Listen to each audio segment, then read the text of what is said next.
not like we just got here, man. We've been here for 500 years. I mean, we also are the only ethnic group to have fought in every single war America's ever had. The most decorated minority in each and every single one of those wars. That's a huge contribution. But you don't see that in any textbook that you're reading, in any movie that you're watching, in any newspaper that you're reading.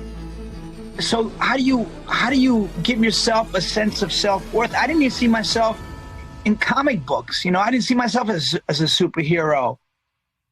Speaking the gospel, John Leguizamo may actually be a superhero in real life. He's enhanced diversity in Hollywood by advocating for more Latinx roles and snubbing the Emmys for lack of representation. And he's pushed for the historic Smithsonian National Museum of the American Latino. Now, Congress recently passed legislation to create the museum, and the project moved closer to reality in June when the Smithsonian named a board of trustees. Joining me now, actor and director John Leguizamo. He's a board member of the advocacy group Friends of the National Museum of the American Latino.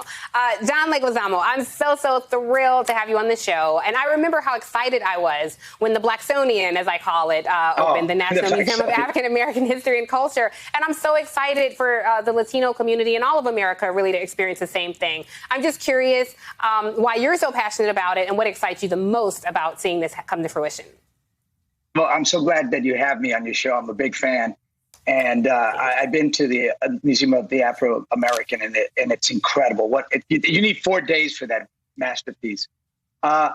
We passed legislation. We got through the Senate, through Congress to have a Latino museum on the mall. Now we're trying to get the space. We have to raise $400 million.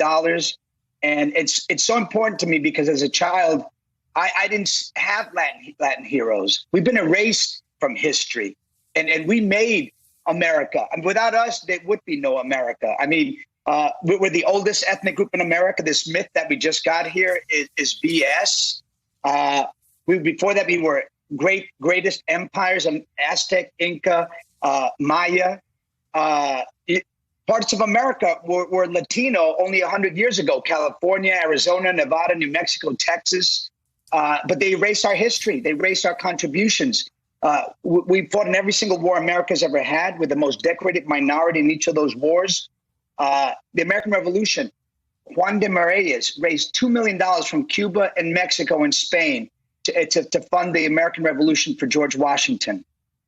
20,000 of us fought in the Civil War. 120,000 of us fought in World War I with incredible heroes. But you don't see that in any history textbook, any movie, any history channel. And it just makes you feel non-existent and allows people to demonize us, to take power away from us.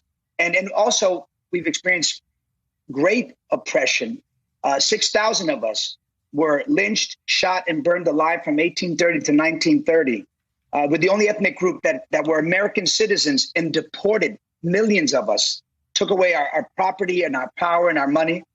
And here we are still thriving. We like Latin people invented the captcha code, the pen, the artificial heart, the birth control pill, the electric brake. So this museum will be a container of all that information that's so valuable. If I could see my grandchild be able to go to this museum and look at himself and see how important he is, that'll be everything for me. I feel your frustration and your excitement and your joy. And you know I overstand as Black people who fought in every war and have had our entire genetic identity erased. We are simpatico there, my friend. The Latino community is an estimated 18.5% of the U.S. population. The buying power is $2 trillion a year. For the first time in 2020, the Latino community eclipsed Black voters in terms of eligible voters, not registered voters. So this is a huge pocket of society, and we should have some intellectual curiosity about our fellow countrymen, everybody. So what is the biggest challenge right now to getting this museum erected? I think the only challenge, because we're about to get a piece of land at the mall. That's where we want the museum to be on the mall because it's the most important place for this museum to be, to get the recognition it deserves. And then it's going to be raising the funds. We got to raise over $400 million. And I think if everybody contributes or finds ways of contributing to our organization, we can get that museum up. And I think it'll change. It'll change the way America sees us, the way we see ourselves. These are important contributions. Like in the Black community, Latin history is American history. You know, we have very similar trajectories in this country, Black and Latin people. That's why we're so united in so many causes. And so one thing I find interesting about the Latino community is it's a big umbrella. So you have people with different origin stories, you know, you're Colombian, Puerto Rican, you have Peruvians, you have Argentinians, there are all these people. And how will you be a part of making sure that the museum is equitable, you know, in terms of like Afro-Latinas and all the beautiful pieces of the culture? I mean, we have such a beautiful diaspora. I mean, we come from, we're Native American, we're Black, we're European, and a whole mix of those, and also different nationalities. But we really have a lot more similarities. Our language and culture is much more similar than disparate. And we're going to definitely make sure that every culture is represented, every ethnic group within our race is represented. We're going to make sure that all the histories, we're going to have the room for it. I love that. So you have already kind of given us your thoughts on critical race theory. I saw that video, my friend, and I echo all of it. I love for it. I live for it. I don't think we can play it on MSNBC, but trust me, I repeat those same words when dealing with some of the critical race theory rants that I've seen.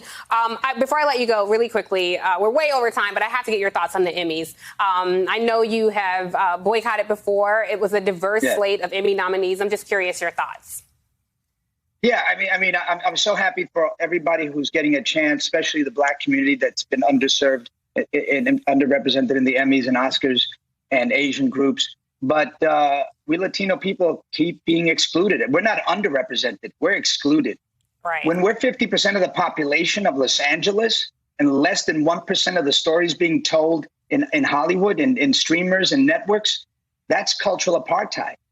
Even in New York City, where we're equal to whites in population, but less than 1% of the stories and staff at the New York Times, the New York Post, the New Yorker magazine, any magazine with the city's banner on it.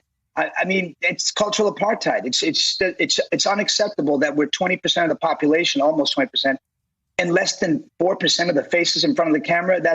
It's just wrong. I want 20% executives. I want 20% stories. I want 20% crew. I want 20% faces in front of the camera.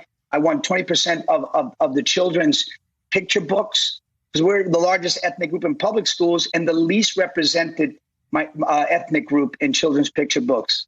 The exclusion is extreme and it needs to change.